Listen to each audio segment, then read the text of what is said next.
याबद्दल तीव्र भावना शेतकऱ्यांच्या आहेत. कोल्हापूर जिल्ह्यातील आहेतच, त्याशिवाय वर्धा ते गोवा म्हणजे कोकणापर्यंत त्या बऱ्याचशा याला विरोध झालेला आहे. आणि या लोकसभेमध्ये सुद्धा बराच तीव्र असंतोष मतपेटीद्वारे दिसून आलेला आहे. आणि म्हणून हा रस्ता रद्दच केला पाहिजे, याची काही आवश्यकता नाही, अशा प्रकारच्या भावना आम्ही मांडलेल्या होत्या. आज या समितीच्या वतीनं आज इथं मोर्चा काढण्यात आला. त्यांनी आज निवेदन दिलं. मी स्वतः जिल्हाधिकाऱ्यांच्या बरोबर निवेदन स्वीकारण्यासाठी उपस्थित राहिलो आणि आज हे निवेदन आम्ही स्वीकारलेलं आहे.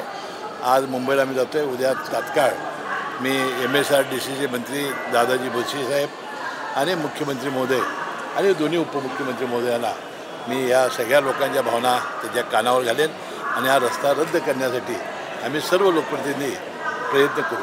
पालकमंत्री महोदय आणि जिल्हाधिकाऱ्यांना आम्ही सांगितलेलं आहे की 12 तारखेपर्यंत रद्दची घोषणा या ठिकाणी करावी. अधिवेशन आहे, शेतकऱ्यांचे नेतृत्व